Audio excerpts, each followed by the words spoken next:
So, well, the saga of the vacationing teddy bear and the electric issues here in Texas continue. Well, we need to talk, because there's been some high wind in Wyoming, and a bunch of Amazon drivers got caught in it.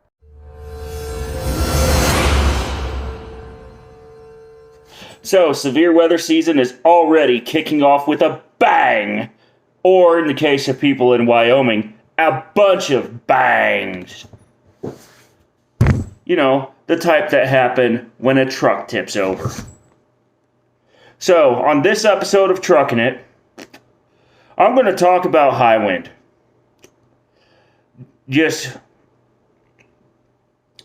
I've talked about it before on previous episodes, and it's time for a refresher. So, pull up your weather apps, and let's get started. So, severe weather season's upon us. And already I'm getting reports from Wyoming about Amazon trucks getting blown over.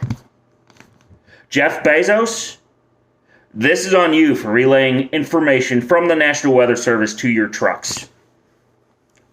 But drivers are also ultimately responsible for the safety of their rigs too. So, on this episode of Truckin' It, I'm going to be talking about wind warnings. First, let's start with the three types. Number 1, high wind warning and wind advisory. Number 2, significant weather advisory and severe thunderstorm warning. Then it goes into number 3, and no, these are all local area events, by the way. So we're going to talk about the tornado warning. Let me start you off with this. A good trip plan always accounts for weather, regardless of what others think. And just because a guy with, let's say, 40 years experience can drive through it doesn't mean you can. Okay?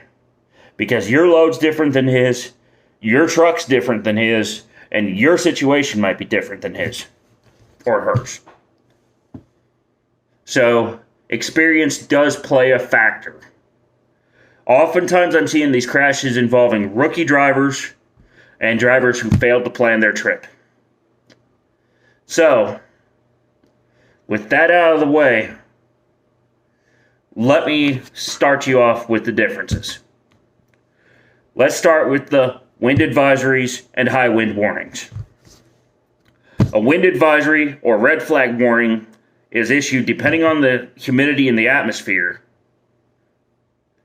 when wind speeds are going to exceed 20 miles an hour, that's 20, and gusts are going to exceed 40 miles an hour. Now, in some cases, when they exceed 35, there's a special weather statement that's issued. And I know the National Weather Service is trying to get away from advisory and special weather statement products to kind of simplify the warning structure. So I expect that in the future, a red flag warning is going to be issued for those types of situations where it's less than 50 miles an hour and greater than 25. They're obviously going to change some stuff in the next few years. So make sure that you pay attention to your local media and find out more information when those types of advisories and statements come out. High wind warning. It's like a red flag warning, but even worse. Because a high wind warning means that sustained winds are expected to exceed 40 miles per hour. And gusts are expected to exceed the severe thunderstorm criteria and truck rollover criteria of 58 miles per hour. Now, trucks can roll over at wind speeds that are lower. This is the tested speed for a loaded semi in a wind tunnel for the rollover threshold. So, this is where they see the truck start leaning sideways when it's parked in a wind tunnel. But although the wheels never came off the ground in that test, it's still enough that the wind pressure on the side could easily cause damage. So, if there's a high wind warning in your route, you should definitely take the time to find a different route or to pull over. And and don't just pull over though. Once you're stopped, call your company. Find out more information about the advisory. Talk with other drivers on the radio if you've got one, because this is the kind of stuff that you need to know before you continue on. If there's trucks getting blown over, or if there's guys that are having all kinds of trouble, get off the road and stay safe. Now, we're in that same category of winds exceeding 58 miles per hour. Here's number 2. Severe thunderstorms. Yes, it is that season now. A severe thunderstorm, like a high wind warning, is defined as sustained winds over 40 miles an hour, gusts over 58, or the presence of large hail, or any combination thereof. And that can be either radar indicated or can be indicated by trained storm spotters, such as your fellow truck drivers or members of the local media. This is not the time to let your guard down, because in severe thunderstorms you can have all types of precipitation, not just rain and hail. And in addition to that, the wind gusts can get strong enough that unless you know it's a headwind, it's not safe to continue on. And the reason why I say that specifically is because these trucks nowadays, they can handle a headwind of 85 miles an hour. But if that wind hits it on the side, it's game over.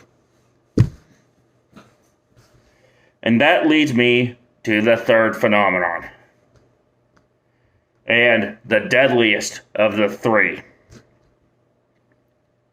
The one that destroys truck yards, the one that destroys homes and businesses, and the one that you really need to use caution around. It can happen over a lake that's cold due to warm air going over it. It can happen due to a warm lake with cold air going over it. It can happen due to a thunderstorm. But in any case, if that wind starts exceeding 58 miles an hour in a rotating updraft, and it starts picking up trash, and it starts looking like a stovepipe, if that sky starts turning an eerie green color, you need to start thinking about your safe place instead of trying to continue on. Because that, my friends, is the definition of that weird phenomenon called a tornado.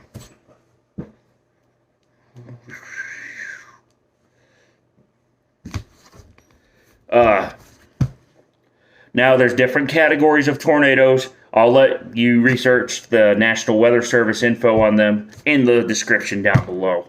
There's also land spouts and water spouts, which are closely related and look very similar to tornadoes, but they're not as intense. And there's actually a special category of tornado just for those now, and it's called an EF0, by the way. So, you really need to pay attention when you're seeing that kind of stuff. In fact, when it comes to tornadoes and severe thunderstorms, it's best that you get warned before you approach them. And the way you do that is to have your ears on, NOAA weather radio, Citizens Band, and have wireless emergency alerts set up on your cell phone. Now, some company dispatch systems will also have this, but most of them do not. I would strongly advise you to learn how to turn these features on your specific truck. Now, every truck is going to be different in terms of how they implement it. For example, my Toyota Tundra, uses the wireless emergency alerts in combination with the satellite radio. My Freightliner, on the other hand, has a dedicated NOAA weather radio, which, by the way, is the best way to get weather information when you're passing through an area.